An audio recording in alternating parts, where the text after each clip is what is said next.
खंडगिरी माघ मेला चली यात्रा लड़े दीर्घ 5 दिन धरी विश्व दरबार तार सुपरहिट नाटक जो रही कहवाकू लाज शुणा पाप यही नाटक दीर्घ 5 दिन है परिवेषण कर विभिन्न दर्शक मैंने उपभोग कर बहुत सारा भल पाए जो नाटक परिवेषण होची कहवाकू लाज शुणा पाप से जो नाटक जी माँ भूमिका अभिनय कर सीधा सड़क कथा मैडम आप बड़ खबर को बहुत सारा स्वागत जनावि कौन कहे जो नाटक आप दीर्घ 5 दिन है परिवेषण कर जाचु आप विभिन्न यात्रा पार्टी अभिनय कर सारी कि विश्व दरबार में आप नाटक करुँच पुणी गोटे माँ भूमिका आप आज अभिनय कर लगुच कौन रही आप जो भूमिका रही मुझे आसंता काली नाटक पूरा बसी देखी नाटक विभिन्न आपणकर पैथेटिक सीन रही भितर जो माँ भूमिका आप कर जो साबत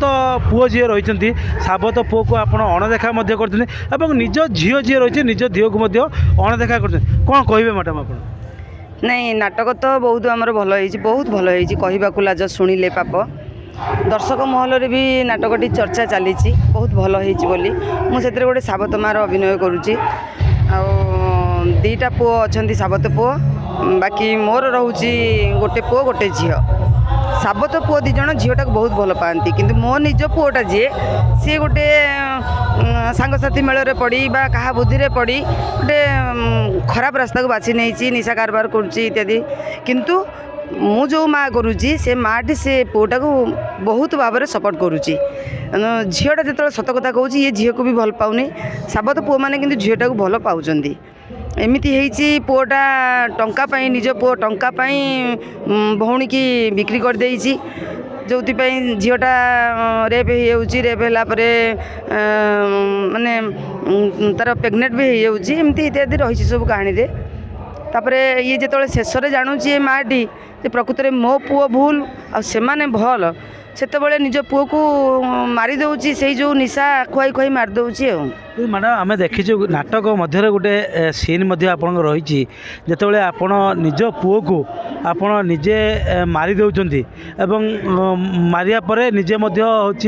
खुशी अनुभव कर जो साबत पुओ को आपण से जो रही सीन जो डायलॉग रही टी दर्शक मान हाँ से डायलॉगटा हूँ एमती से साबत पुओ जी पुओटा निज पुओटा को मारिदेला से साबत पुओ ही प्रश्न करुँच बहु तू ये कौन कलु तो जन्म कला पुओटा को मारिदेलु बहुत आगरू एटा को मारिदेवार थिला कहीं यहीटा मोर चाहिए मो झीर इज्जत चाही न था अरे पेट काटी एटा को जन्म देइतिली किंतु एटा मो पेटरू कल कब्जा काटी बिक्री करदेला से दुख को सहीगली कहीं मो पुओ धार करजरे बुड़ीकी रही ना यही कथा भाभी मन को बुझाई देइतिली किंतु जिते जानिली एटा टंका पाई मो झीर इज्जत को बिकी देइछि कहीं बंचाई रखी था कहीं बंचाई रखी था मारिदेली केवल से एटा को मारिदेली एका मो नुह ए दुनिया सबू माँ को कहूँ जो पुओ मैंने यारी भली निशा बेपार करुँच अन्य मान को निशारे बुड़े रखुंट से कुलंगर मन को एमती मारिदेवा उचित मैडम आम देखीचु आप विभिन्न यात्रा पार्टी अभिनय किंतु आपणकर जो प्रथम यात्रा पार्टी के आसिले परिवार लोक ताको कोहली भाव में ग्रहण करते जेहेतु आपड़ जड़े झील कि जिते आप दीर्घ दिन धरी यात्रा पार्टी अभिनय कले कि प्रथम जो आम जाचु जो पूर्व जो यात्रा पार्टी जो मैंने आसती से परिवार लोक बहुत बाधा विघ्न सृष्टि करते यात्रा पार्टी छाड़ती आपड़ जो प्रथम कर आसिले से परिवार लोक केते आप सहयोग करते आप कौली भाव में यात्रा पार्टी इंटरेस्ट नेले आप नहीं परिवार लोक सहयोग तो करी नथिले मोर तो निजर भाई नहांती आमे 5 भौणी थिलु आउ बापा टिके क्राक माइंड रहीतिले तेणु मु जेतले यात्रा को आसली मो माँ बहुत कांदीथिला भौणी गुड़ाक बहुत सान सान थिले बहुत कांदीथिला तू जाना यात्रा को जाना सेतबेले झियो भी बहुत कम आसुथिले मु जो अनुष्ठान को प्रथम गली से अनुष्ठान में मात्र 3 जन थिले जड़े गीत गाउथिला बास मु जाइए सीधा सड़क पार्ट करी आउ जड़े नाचुला आम 3 जन झील से परिवार बहुत प्रतिवाद करते बहुत कांदे तू जाना कुआडे जाना दुख हो सुख हो घरे रह किंतु कुआडे जाना ମୁଁ ଯେତେବେଳେ ବାପାଙ୍କର ବଡ଼ ଝିଅ ଥିଲି ଘରର ଆର୍ଥିକ ପରିସ୍ଥିତି ବହୁତ ଖରାପ ଥିଲା ମୁଁ ଚାହୁଁଥିଲି କୌଣସି ସୂତ୍ରରେ ମୁଁ ଦୁଇ ପଇସା ରୋଜଗାର କରିପାରନ୍ତି ମୋ ଭଉଣୀମାନଙ୍କୁ ବାପା ମାଆଙ୍କୁ ପୋଷି ପାରନ୍ତି କାରଣ ଆମର ଯେତେବେଳେ ପୁଅ ନାହିଁ ମୁଁ ତାଙ୍କ ବଡ଼ ଝିଅ ମୁଁ ତାଙ୍କ ବଡ଼ ପୁଅ ମୋ ମୁଣ୍ଡରେ ଏଇ ଜିନିଷଟା ଯେତେବେଳେ ଥିଲା ମୁଁ ଆଉ ସେତେବେଳେ ମାଆର ବାରଣ ମାନିନଥିଲି ଯାତ୍ରାକୁ ପଳେଇ ଆସିଥିଲି। ମ୍ୟାଡ଼ାମ୍ ଆଉ ଗୋଟେ ସବୁଠୁ ବଡ଼ କଥା ହେଉଛି ଆପଣ ଯାତ୍ରା ପାର୍ଟିରେ ମଧ୍ୟ ଆସିଲେ ଆଉ ବିଭିନ୍ନ ଯାତ୍ରାରେ ଯେଉଁ ଅନୁଷ୍ଠାନ ମଧ୍ୟ କାମ କରୁଛନ୍ତି ସବୁଠୁ କେଉଁ ଯାତ୍ରା ଅନୁଷ୍ଠାନରେ ଆପଣ କାମ କରୁଛନ୍ତି ଯେଉଁ ନାଟକଟି ଆପଣଙ୍କୁ ଏତେ ସାରା ଭଲ ପାଇବା ଦେଇଥିଲା? ସେଇଟା ହେଉଛି ମୋର ଶିବାନୀ ଗଣନାଟ୍ୟ ହାତୀନେ ଘୋଡ଼ାନେ ମୋ ପାଇଁ ଗାଳି ବଜେଇ ଦେ ବହୁତ ସାରା ଭଲ ପାଇବା ଆଜ୍ଞା ଏପର୍ଯ୍ୟନ୍ତ ବି ଯାହା ହଉ ମୋ ଦର୍ଶକ ଭଗବାନ ମାନେ ମୋତେ ଏପର୍ଯ୍ୟନ୍ତ ବି କିଛି ମନେ ରଖିଛନ୍ତି ଯେଉଁଟା ମିତା ବାପା କହି ଡାକି ଦିଅନ୍ତି ବା ପେଙ୍ଗାଳି ହିରୋଇନ୍ କହି ଡାକି ଦିଅନ୍ତି ଭାରି ଗର୍ବ ଲାଗେ ଆଜ୍ଞା ଆଉ ସେଇ ଭଲ ପାଇବା ସେଇ ଆଶୀର୍ବାଦ ଆମକୁ ଏପର୍ଯ୍ୟନ୍ତ ନେଇ ଚାଲିଛି ତାପରେ ବି ବହୁତ ଗୁଡ଼ିଏ ନାଟକ ଆମେ ଦେଇଛେ ଫୁଲ ବଉଳ ବେଣୀ ମିତା ମହାନ୍ତି ମିଛ କହନ୍ତି ବହୁତ ଗୁଡ଼ିଏ ନାଟକ ଆମେ ସୁଟିଂ କରିଛେ ନାୟିକା ସମୟରେ ଆଉ ଏବେ ତ ମା ଚରିତ୍ରରେ ଅଭିନୟ କରୁଛି ବହୁତ ବହୁତ ଭଲ ପାଇବା ଦେଇଛନ୍ତି ଦର୍ଶକ। ମ୍ୟାଡ଼ାମ୍ ଆମେ ଦେଖିଛୁ ଯେଉଁ ନାଟକଟା ଅଛି ନାଟକରେ ଆପଣ ଗୋଟେ ଅଭିନୟ ମାନେ ଗୋଟେ ସିନ୍ ଅଛି ଆପଣ ଯେଉଁ ପୁଅ ରହିଛି ରକି ଏବଂ ବୋହୂ ସାଙ୍ଗରେ ମିଶି ଯେତେବେଳେ ଯେଉଁ ଆପଣ ସାବତ ପୁଅ ରହିଛି ଯେ ଜଗାକୁ ଆପଣ ଯେତେବେଳେ ମାଡ଼ ମାରୁଛନ୍ତି ଏବଂ ତାପରେ ଅଭିଯୋଗ ଆଣୁଛନ୍ତି ସେଇ ସମୟର ଆପଣ ମା ଭୂମିକା ଯେତେବେଳେ ମା ଭୂମିକାରେ ଆପଣ ଯେତେବେଳେ ଅଂଶଗ୍ରହଣ କରୁଛନ୍ତି ମାନେ ସିନ୍ଟା କରୁଛନ୍ତି ସେଇ ସମୟର ଡାଇଲେକ୍ଟଟି କହିବେ। ସେ ସମୟର ଡାଇଲଗ ସେ ତ ସବୁବେଳେ ନିଜ ପୁଅ ବୋହୂ ଭୁଲ କିନ୍ତୁ ଇଏ ଭାବେ ମୋ ପୁଅ ବୋହୂ ଠିକ୍ ତେଣୁ ସାବତ ପୁଅ ମାନେ ଭୁଲ ସେଇ ସମୟର ସଂଳାପ ଏମିତି ରହୁଛି ଟିକେ ଭାବିବାକୁ ପଡ଼ିବ କେଉଁ ସଂଳାପଟା ଟିକେ କହିଲେ ଭଲ ହେବ ବୋଲି ପୁଅ ବୋହୂଙ୍କୁ ନିଜ ପୁଅ ବୋହୂଙ୍କୁ ଯେତେବେଳେ ସପୋର୍ଟ କରୁଛି ଏଇ ମହାପୁରୁଷ ବୋଲି କାହାକୁ କହୁଛୁ ଆଲୋ ଏଇଟାକୁ ମହାପୁରୁଷ କହୁଛୁ ଯିଏ ସାବତ ଭଉଣୀ ବୋଲି ତାକୁ ପାପ ଗର୍ଭ କରେଇଦେଲା ସେଇଟାକୁ ତୁ ମହାପୁରୁଷ ବୋଲି କହୁଛୁ ଏଇଟା ହେଉଛି ଗୋଟେ ମହାପାପୀ ଏଇଟା ସାବତ ପୁଅକୁ ଏଇ କଥାଟା କହୁଛି କିନ୍ତୁ ସାବତ ପୁଅ ଠିକ୍ ଆଉ ନିଜ ପୁଅ ବୋହୂ ଭୁଲ। ମ୍ୟାଡ଼ାମ୍ ଆଉ ଗୋଟେ ସବୁଠୁ ବଡ଼ କଥା ହେଉଛି ଆପଣ ଯାତ୍ରା ପାର୍ଟିରେ ଆସିଲେଣି ଯାତ୍ରା ମଧ୍ୟ ହେଉଛି ପରିବେଷଣ କରୁଛନ୍ତି କିନ୍ତୁ ଯେତେବେଳେ ଏ ଯେଉଁ ନୂଆ ସରକାର ଆସିଛନ୍ତି ନୂଆ ସରକାରଙ୍କର ଯେଉଁ କଟକଣା ରହିଛି ଅଶ୍ଳୀଳକୁ ବାରଣ କରାଯାଇଛି ବେଶ କରି ପ୍ରଥମ ଥର ପାଇଁ ଖଣ୍ଡଗିରିରେ ବର୍ତ୍ତମାନ ଅଶ୍ଳୀଳକୁ ବାରଣ କରାଯାଇଛି ଆପଣ ଏହାକୁ କେଉଁ ଦୃଷ୍ଟିରେ ଦେଖୁଛନ୍ତି? ବହୁତ ଭଲ ଦୃଷ୍ଟିରେ ଦେଖୁଛି ବହୁତ ଖୁସି ମଧ୍ୟ ଅଛି କାରଣ ମୁଁ ଜଣେ କଳାକାର ସେମାନେ ବି ଜଣେ ଜଣେ କଳାକାର ମାନେ କଳା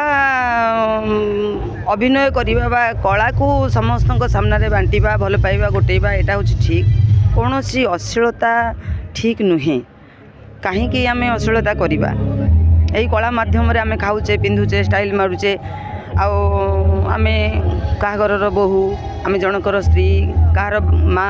ତେଣୁ ଆମେ ଯଦି ଏଠି ହଜାର ହଜାର ଦର୍ଶକଙ୍କ ପାଖରେ କାହିଁକି ଅଭିନୟ କରୁଛେ ନା ଆମର କିଛି ଅର୍ଥ ଦରକାର ସେ ଅର୍ଥ କ'ଣ ହେବ ପ୍ରଥମତଃ ଜଣଙ୍କର ଖାଇବା ଆଉ ପିନ୍ଧିବା ଆବଶ୍ୟକ ହଜାର ହଜାର ଟଙ୍କା ଖର୍ଚ୍ଚ କରି ଯଦି ଆମେ ଲୁଗା ଖଣ୍ଡେ କିଣି ପିନ୍ଧି ପାରୁଛେ ସେଇ ଜାଗାରେ କାହିଁକି ଆମେ ଖଣ୍ଡିଆ ଟିକେ ପିନ୍ଧିକି ଅଶ୍ଳୀଳତା ଦେଖେଇବା ତେଣୁକରି ଅଶ୍ଳୀଳତା ଠିକ୍ ନୁହେଁ ଆଉ ପ୍ରଶାସନକୁ ମୁଁ ବହୁତ ଧନ୍ୟବାଦ ଜଣାଉଛି। ମ୍ୟାଡ଼ାମ୍ ସବୁଠୁ ବଡ଼ କଥା ହେଉଛି ଏଇ ଯେଉଁ ଅଶ୍ଳୀଳତା ଏଇ ଖଣ୍ଡଗିରିରୁ ହିଁ ଆରମ୍ଭ ହୋଇଥିଲା ଏଇ ଖଣ୍ଡଗିରିରୁ ମଧ୍ୟ ଏଥର ଶେଷ ହେଲା କିନ୍ତୁ ଆପଣ ଚାହୁଁଛନ୍ତି କି ଏଇ ଯେଉଁ ଅଶ୍ଳୀଳତା ସାରା ଓଡ଼ିଶାରେ ଯେଉଁଭଳି ଭାବରେ ହେଉଛି କିନ୍ତୁ କାଲି ଶୁଣିଥିବେ ଆପଣ ନ୍ୟୁଜ୍ ମାଧ୍ୟମରେ ଶୁଣିଥିବେ ଗତକାଲି ଯେଉଁଭଳି ଭାବରେ କେନ୍ଦ୍ରାପଡ଼ାରେ ଅଶ୍ଳୀଳତାକୁ ନେଇକି ମହା ହାଲ୍ଲା ମଧ୍ୟ ହୋଇଛି ଏବଂ ଛୁରା ମାଡ଼ ମଧ୍ୟ ହୋଇଛି ତାହାକୁ ଆପଣ ମାନେ ଏଇ ଖଣ୍ଡଗିରିରେ ସୀମିତ ଅଶ୍ଳୀଳତା ବନ୍ଦ ହେଉ ନା ସାରା ଓଡ଼ିଶାରେ ଏଇଭଳିଆ ଅଶ୍ଳୀଳତା ବନ୍ଦ ହେଉ କିନ୍ତୁ ଯେତେବେଳେ ଏଇ ଯେଉଁ ଏକାମ୍ର ବିଧାୟକ ଯିଏ ଅଛନ୍ତି ବାବଦ ସିଂ ସିଏ ଅଶ୍ଳୀଳତାକୁ ବାରଣ କରୁଛନ୍ତି ଏବଂ କଳାକାରକୁ କେବେ ବାରଣ କରୁନାହାନ୍ତି କିନ୍ତୁ ଯେଉଁ କଳାକାରମାନେ ବର୍ତ୍ତମାନ ଆଗ ଧାଡ଼ିକୁ ଆସୁଛନ୍ତି ଯେଉଁ ଅଶ୍ଳୀଳତା ବନ୍ଦ କରୁଛନ୍ତି ବୋଲି ଯେଉଁଭଳି ଭାବରେ ପ୍ରତିକ୍ରିୟା ଦେଉଛନ୍ତି ତାହାକୁ ଆପଣ କେଉଁଭଳି ଭାବରେ ଦେଖୁଛନ୍ତି? ନାଇଁ ଅଶ୍ଳୀଳତାଟା ବନ୍ଦ ହେଇଛି ବହୁତ ବଢ଼ିଆ ଆମେ ବହୁତ ଖୁସି କାରଣ ସେମାନେ ଏଇ ମଞ୍ଚରେ ଆମ ଯାତ୍ରା ମଞ୍ଚରେ ବା ଆମେ ଯେଉଁଠି କଳା ପରିବେଷଣ କରୁଛୁ ଆମେ ଯେଉଁଠି ଅଭିନୟ କରୁଛୁ ଏଇ ମଞ୍ଚମାନଙ୍କରେ ସେମାନେ ଅଶ୍ଳୀଳତା କରୁଛନ୍ତି ଆଉ ଦୟାକରି ସବୁ ଅନୁଷ୍ଠାନକୁ ବା ସବୁ କମିଟିକୁ ସମସ୍ତଙ୍କୁ ଅନୁରୋଧ ଅଶ୍ଳୀଳତା କରନ୍ତୁନି କାରଣ ଆମେ ଓଡ଼ିଆ ଆମର ଓଡ଼ିଶା ମାଟି ଓଡ଼ିଶାରେ ଆମର ଜନ୍ମ ଜଗନ୍ନାଥଙ୍କ ସଂସ୍କୃତି ଆମେ କାହିଁକି ସଂସ୍କୃତିକୁ ପଦାରେ ପକାଇ ଆଗକୁ ବାହାରିଯିବା ଆଉ ଅଶ୍ଳୀଳତା ବନ୍ଦ ହେଇଗଲେ ବହୁତ ଭଲ ହୁଅନ୍ତା ଯେଉଁ ସେମାନେ ବି କର୍ମ କରିବାକୁ ତାଙ୍କର ବି ପେଟ ପାଟଣ ଅଛି, ଠିକ୍ ଅଛି, ଆମେ ନାଚୁଛୁ ତମେ ବି ନାଚ, ଆମେ ନାଚୁଛୁ ତମେ ବି ନାଚ, କିନ୍ତୁ ଅଶ୍ଳୀଳତା କରନି। ଏହାଦ୍ୱାରା କ୍ଷତି, କାରଣ ସମସ୍ତେ ଜାଣିଛନ୍ତି ଓଡ଼ିଶାରେ ବେଶ୍ୟାପଡ଼ା ଅଛି, ସେ ବି ଗୋଟେ ଅଶ୍ଳୀଳତା। ତେଣୁ ବେଶ୍ୟାପଡ଼ାଟାକୁ କେହି ଅଶ୍ଳୀଳତା ବୋଲି କୁହନ୍ତିନି କି ଥଟ୍ଟା କମେଣ୍ଟ କରନ୍ତିନି। କାହିଁକି ନା ସେମାନେ ଯିଏ ଯାହା କରନ୍ତି ସେମାନେ ଗୋଟେ ଚାରି କାନ୍ଥ ଭିତରେ ବନ୍ଦୀ ହେଇ କରନ୍ତି। ଆମେ ଯେଉଁ ଜିନିଷଟା ଆମର ପ୍ରଭାବ ପକାଉଛି ଯୁବ ସମାଜ ଉପରେ ପ୍ରଭାବ ପକାଉଛି ବା ବିଜନେସ୍ ଉପରେ ପ୍ରଭାବ ପକାଉଛି, ଏଇଟା କ'ଣ ହେଉଛି ନା ଚାରିକୋଣିଆ ଗୋଟେ ମଞ୍ଚ ଉପରେ ହଜାର ହଜାର ଦର୍ଶକଙ୍କ ସାମ୍ନାରେ ଏମିତି ହେବା ଠିକ୍ ନୁହେଁ।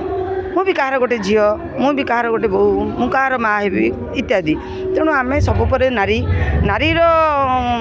ଲଜ୍ଜାଟାକୁ ରଖିବା ନିହାତି ଦରକାର। ଧନ୍ୟବାଦ ମ୍ୟାଡ଼ାମ୍। ଦେଖୁଥିଲେ ଯେଉଁଭଳି ଭାବରେ ଯେଉଁ ଅଭିନେତ୍ରୀ ଥିଲେ ସେ କେଉଁଭଳି ଭାବରେ କହୁଥିଲେ ଯେ ଅଶ୍ଳୀଳତାକୁ ସିଧାସଳଖ ବାରଣ ମଧ୍ୟ କରିଛନ୍ତି। ଯେଉଁ ଅଶ୍ଳୀଳତା ରହିଛି, ଅଶ୍ଳୀଳତା କେବେ କଳାକାରକୁ ବାରଣ କରୁନାହାନ୍ତି, କଳାକାର ନା କଳା ପରିବେଷଣ କରନ୍ତୁ, କିନ୍ତୁ ଅଶ୍ଳୀଳତାକୁ ବାରଣ କରୁଛନ୍ତି। ଭୁବନେଶ୍ୱରରୁ ଭିଡ଼ିଓ ଜର୍ଣ୍ଣାଲିଷ୍ଟ ବିକାଶଙ୍କ ସହ ସ୍ୱାଧୀନ ନଗର, ବଡ଼ ଖବର।